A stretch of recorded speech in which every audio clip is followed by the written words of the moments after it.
Iri Doye, representing Yenagoa Kolokuma Opokuma Federal Constituency of Bayelsa State, Amanijoman.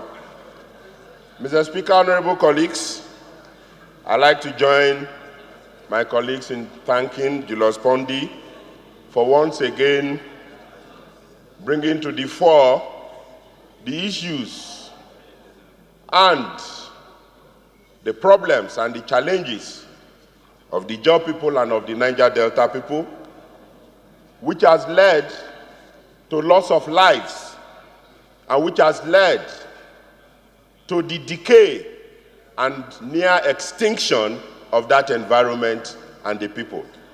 Mr. Speaker, honorable colleagues, Nigeria is an oil-producing country because that environment belongs to Nigeria, because the people there are Nigerians, and that Nigeria cannot be feeding fat at the expense of the people of that environment. It has led to a lot of issues. Initially, it was a 12-day revolution by Isaac Adaka Boro, who abandoned his studies in the university because of what he saw as injustice, as oppression, as environmental decay, and the people dying in abject poverty.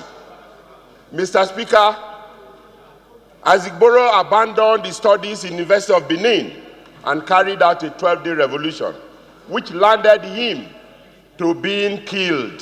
Zachary, please. And Mr. Speaker, those things are still happening today. And that is why there is an oil spill, and all the government and the oil companies are interested in is to repair the pipeline. Nobody cares what happens to the people. And this spill is not just in Burutu. As it happens in Burutu, it is moving from Delta State down to Bayelsa State. And in Bayelsa State, the constituency of Honorable Fred Agbedi, I am sure that a lot of my colleagues saw him going in there into the creeks, into his community with the people. And Mr. Speaker, these are the reasons why when we cry, those of us who don't understand think that we are looking for resource control. I jokingly told my friend from Adamawa when he said resource control, I said resources expropriated. Our resources are not ours because, I mean, out of my 100%, you give me a paltry 13%, and the next minute you make jokes of, you drink ogogoro with it, you drink kai kai with it. Give me the 100%, let me drink kai kai with it. Then you have cause to ask me. So, Mr. Speaker, I will not go all that hog. A lot of my brothers, my colleagues have spoken, and I think that we need to take this very seriously. There are a lot of times these motions have come to this floor. I remember at the beginning, at the life of this 8th Assembly, I also brought a motion on oil spill in my area that led to the death of about 10 persons, and out of which the oil company was offering a paltry 10 million naira to be paid to people who died. And the people rejected it, and nothing was done. And that motion came here, and up till now, I have not even seen any report on that motion. Mr. Speaker, this country cannot continue like this. Honorable colleagues, we need to bring justice to this country. And it is only on this floor that those who have been to the Niger Delta environment, who have been there, will come back and say, is this what you people are facing? I think that a lot of the people who are in charge of oil and the oil industry, who fly all over the world, when you cannot have a road to Burutu, you cannot have a road to Brass, and they fly from Abuja to Brass, to Boni, to Burutu, Zachary, go back to and the people living there, some of them do not even know how a car looks like because there is no access.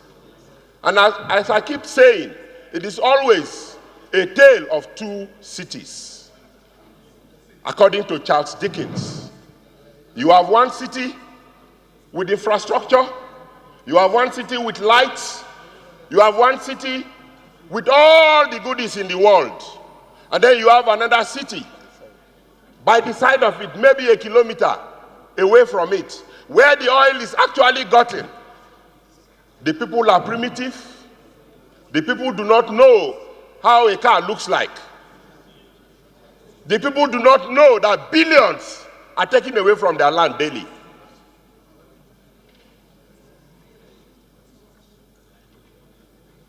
Mr. Speaker, honorable colleagues, let us support this motion and let us bring this injustice to an end. My amendment, Mr. Speaker, first is on resolution number 1. And this is how it reads. To condemn the usual attitude, because this thing is a daily occurrence. We will keep talking about it. It's a daily occurrence. The attitude is a usual one.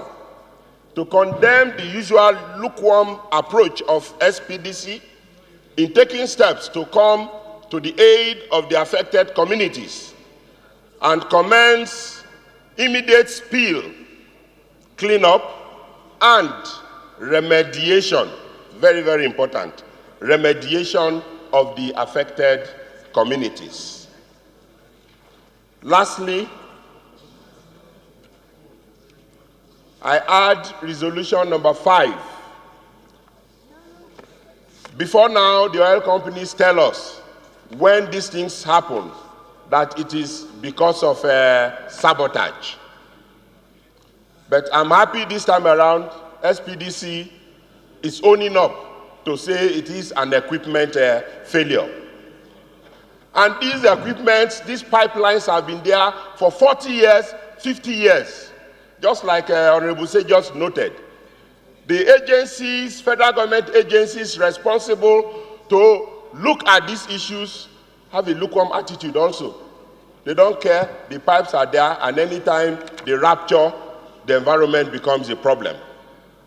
And so I add resolution number 5 to carry out an integrity test on all the oil pipelines owned by SPDC to avert future occurrences. Thank you, Mr. Speaker.